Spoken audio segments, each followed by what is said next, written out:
Assalamualaikum.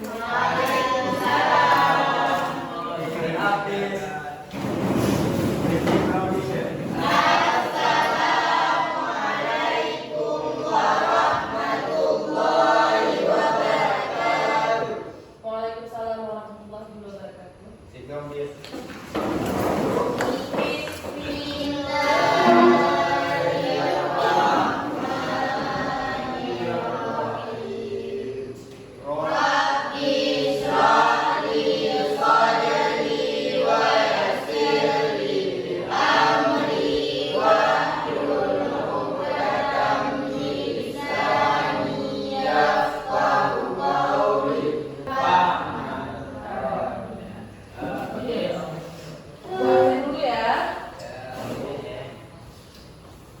Syifrasi,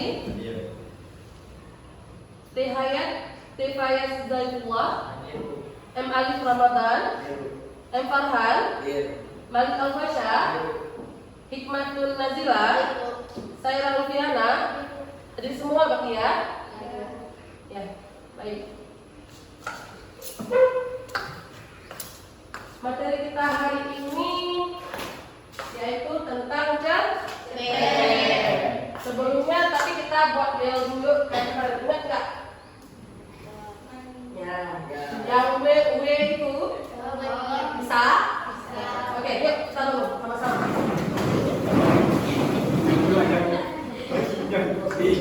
Satu, dua, tiga. Beri dia W, beri dia O, beri dia W. Wow, mantap. Wow, wow, mantap. Yeay. Kita semangat? Ya. Semangat? Ya. Kakak-kakak?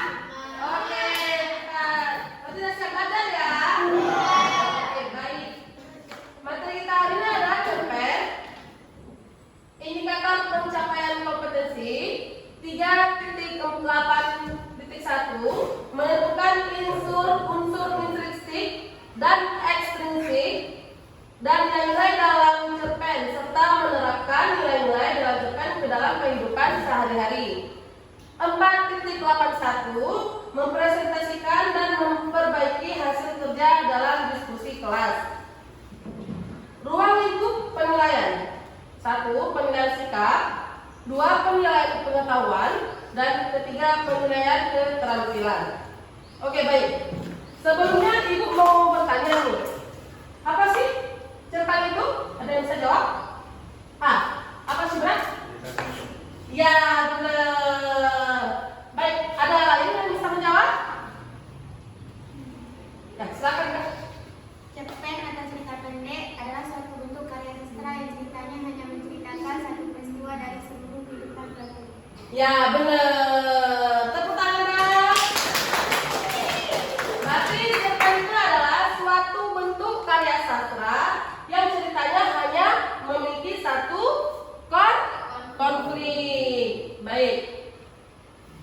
Kan ada dua nih karya sastranya, ada cerpen dan novel. Sering dengar tidak?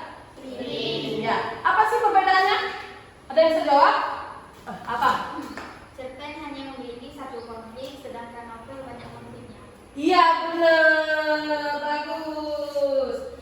Nah, kita lanjut ya, ciri-ciri cerpen. Ada yang bisa jawab nggak ciri-ciri cerpen? Ya, apakah? Ciri-ciri cerpen antara lain: 1. Panjang cerita tidak lebih dari 10.000 kata, mengandung satu gagasan utama, menyajikan kejadian yang menarik, dan berakhir dengan penyelesaian. Benar sekali. Ulang ya. Ciri-ciri cerpen yang pertama, panjang cerita tidak lebih dari 10.000 kata. Yang kedua, mengandung satu gagasan utama. Dan yang ketiga, menyajikan kejadian yang paling menarik. Dan yang terakhir, berakhir dengan penyelesaian. Oke, baik. Nilai-nilai dalam cerpen yaitu yang pertama, nilai norma, nilai moral, yaitu nilai yang berkaitan dengan perilaku baik buruknya seseorang. Nomor 2, silakan lanjut baca. Astia. Nomor 2, nilai agama. Silakan. Yang kedua, nilai agama berhubungan dengan kepercayaan.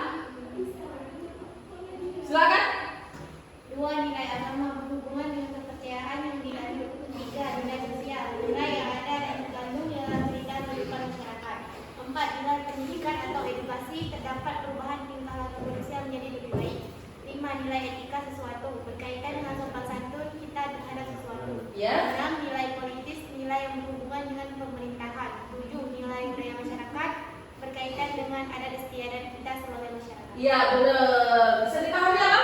Ya. Yang ketiga, unsur-unsur intrinsik cerpen. Silakan baca, Bang Pasha. 1. Tema. Pokok yang mendasari cerita. Contohnya tema percintaan, kehidupan sosial, lingkungan hidup, agama dan sebagainya. Ya, benar.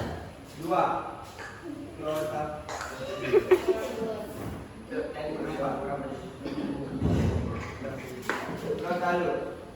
Plot atau alur. Rangkaian peristiwa yang disambung menyambung dengan sebuah cerita berdasarkan logika sebab akibat. Ya. 3. Amanat. Ajaran yang ingin disampaikan pengarang. 4. Sudut pandang. Posisi pengarang terhadap kisah yang diceritakan. Ya, berarti unsur-unsur intrinsipnya ada 4. 1 tema, 2 plot, 3 amanat, dan 4 sudut pandang. Dari masing-masing tersebut, unsur-unsurnya bisa dipahami? Ya. Ya, kita lanjut ya. Ya. Oke, unsur-unsur ekstrinsik. Baca silakan. Terdapat latar belakang dari pengarang, biasanya latar belakang Ya. pada kisah cerita berasal dari pengalaman pribadi pengarangannya. Ya. Sadar jika pengarang mengambil cerita dari kisah lain. Benar. 2. Terdapat latar belakang dari masyarakat. Latar belakang dari masyarakat ini akan membantu berlangsungnya jalan cerita. Biasanya juga mempengaruhi isi cerita juga. Ya. Terdapat biografi yang Memaparkan biodata, riwayat hidup dan pengalaman secara menyeluruh dan lengkap dari pengarangnya. 4. Ya. Terdapat aliran sastra yang mempengaruhi gaya bahasa yang menggunakan oleh penulis saat menyampaikan cerita. Ya. 5. Terdapat kondisi fisiologis berupa keadaan senang, sedih, suka, dan duka yang mempengaruhi mood penulis saat membuat sebuah cerita pendek. Iya, tujuan ibu membaca kalian itu melatih mata kali. Ya. Ya, alhamdulillah mata kalian masih bagus. Ya. Baik. Apakah bisa dipahami unsur-unsur ekstrinsiknya? Ya. Bisa. Siapa yang bisa menyimpulkan? Iya, silakan. Cerpen adalah singkatan dari cerita pendek yang digadai dengan di dalam cerpen hanya memiliki satu konflik dan masyarakat tidak lebih dari 10.000. Ya, berarti cerpen berarti dia cerita pendek, tidak lebih dari 10.000 kata dan hanya memiliki satu konflik. Ya, bisa dipahami? Ya. Oke, baik. Langkah selanjutnya, Ibu mau kita membuat kelompok. Oke. Kelompok 1, kelompok 2, dan kelompok 3. Silakan dibagi. Itu merapat ke sini, Nak. Tolong. Ya. Kalau gitu ya.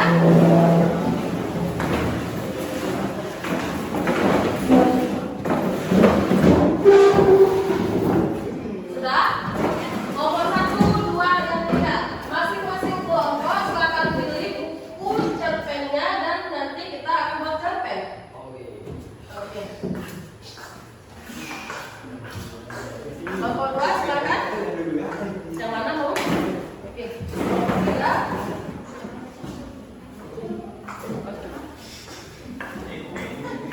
Tugasnya adalah kalian silahkan pelajari apa yang ada di buku, terus kalian ambil intisari dari cerpennya, terus nanti kalian mempresentasikannya. Bisa dipahami? Bisa. Ibu kasih waktu 10 menit. Bisa? Ya, silakan mengerjakan. Mana?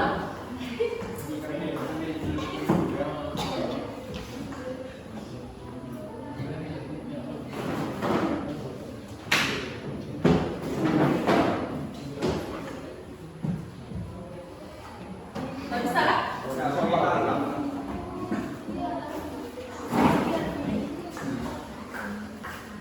Ya, itu benar.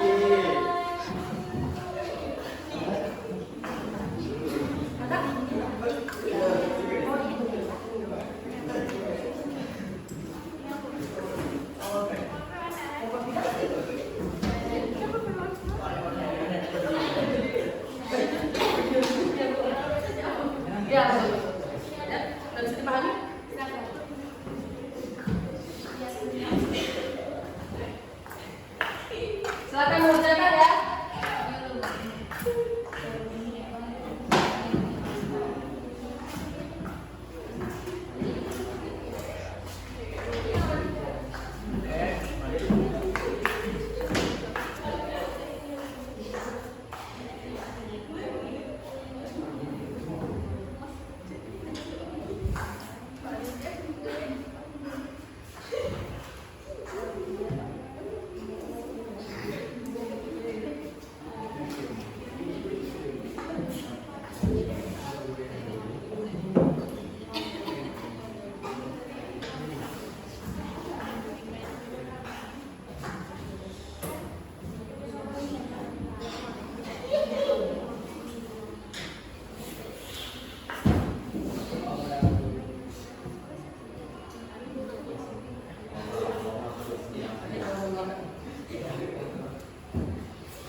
Udah siap? Oke, baik. Kelompok mana yang mau mempresentasikannya? Siapa duluan? Boleh. Kelompok 3 ya. Silakan. Cerpen bertema lingkungan, judulnya Hutan Berakhir. Di sebuah desa kecil di sekelilingi oleh hutan lebat, tinggallah seorang anak bernama Bara. Sejak kecil, Bara sangat mencintai hutan. Ia sering menghabiskan waktu bermain di sana, memajak pohon dan mendengarkan kicau burung. Namun seiring berjalannya waktu, Bara mulai menyadari bahwa perubahan yang terjadi di hutan kesayangannya. Pohon-pohon besar ditebang tanpa ampun, dijadikan bahan bangunan dan perawatan. Sungai yang jernih menjadi keruh akibat limbah pabrik. Hewan-hewan liar pun semakin sulit ditemukan. Bara merasa sedih dan marah melihat kerusakan hutan. Ia mencoba mengajak teman-temannya untuk menjaga hutan, namun tidak banyak yang peduli. Sebagian besar teman-temannya lebih tertarik bermain gadget daripada bermain di alam. Suatu hari, Bara menemukan seekor burung hantu yang terluka. Ia merawat burung hantu itu dengan penuh kasih sayang. Burung hantu itu kemudian menjadi sahabatnya. Dari burung hantu itu, Bara mengetahui banyak hutan adalah rumah bagi banyak makhluk. Jika hutan rusak, maka banyak makhluk hidup yang akan kehilangan tempat tinggalnya. Dengan semangat yang baru, Bara semakin giat mengajak teman-temannya untuk menyelamatkan hutan. Ia membuat poster-poster tentang pentingnya menjaga lingkungan, mengumpulkan tanda tangan untuk diadukan kepada kepala desa, dan bahkan mengadakan kegiatan bersih-bersih sungai. Nilai yang ingin disampaikan yang pertama adalah pentingnya menjaga lingkungan. Hutan adalah paru-paru dunia. Kita harus menjaga kelestariannya agar kehidupan di bumi semakin tetap seimbang. Yang kedua, semangat gotong royong. Masalah lingkungan tidak bisa diselesaikan oleh satu orang saja, dibutuhkan kerjasama dari semua pihak. Dan yang ketiga, jangan pernah menyerah. Sekecil apapun usaha kita, jika dilakukan dengan sungguh-sungguh pasti akan membawa perubahan. Iya, benar. Bisa dipahami? Bisa. Iya, silakan kelompok lain. Cibra, silakan. Cerpen hingga menilai persahabatan. Judulnya Pelangi Setelah Hujan. Rintik hujan membasahi bumi, langit mendung, kelabu seakan tak berniat memberikan secerah cahaya. Ya. Di bawah pohon mangga tua, duduklah dua sahabat karib, Benny dan Tika. Keduanya tampak murung, merenung nasib mereka yang tak kunjung lulus ujian akhir semester. Ya. Mereka lalu bercerita banyak hal, mulai dari cita-cita hingga hal sepele yang terjadi di sekolah. Seiring berjalannya waktu, suasana hati pun membaik. Hujan pun mulai reda dan seketika langit berubah menjadi cerah. Pelangi indah muncul di ufuk timur. Nilai cerpen. Cerpen ini mengandung nilai persahabatan yang kuat, persahabatan yang tulus, mampu memberikan dukungan dan kekuatan bagi seseorang dalam menghadapi kesulitan. Selain itu, cerpen juga mengajarkan kita untuk tidak putus asa dan selalu optimis dalam menghadapi hidup. Unsur-unsur yang dapat dikembangkan Pertama, konflik. Konflik dapat memperkuat dengan menambahkan rintangan yang lebih besar seperti persaingan yang ketat di sekolah atau masalah keluarga yang dihadapi salah satu tokoh. Kedua, klimaks. Klimaks dapat dibuat dari lebih dramatis. Misalnya dengan menggambarkan momen di mana salah satu sahabat harus membuat pilihan yang dapat mempengaruhi persahabatan mereka. Ketiga, resolusi. Resolusi dapat dibuat lebih kompleks. Misalnya dengan menunjukkan bagian persahabatan mereka berkembang setelah melewati berbagai rintangan. Iya, berarti nilai yang disampaikan oleh kelompok 1 yaitu tentang nilai persahabatan. Oke, baik. Sampai di sini bisa dipahami? Bisa. Oke. Untuk kesimpulannya, jadi cerpen itu adalah cerita karya sastra yang berbentuk sebuah cerita pendek yang terdiri dari tidak lebih dari 10.000 kata dan hanya memiliki satu konflik. Berarti kalian sudah bisa dipahami? Apakah kalian senang belajar hari ini? Baik. Untuk menutup pembelajaran hari ini, kita bersalawat agar mendapat rahmat dari Allah Subhanahu wa Ta'ala. Baik. Yuk kita salawat.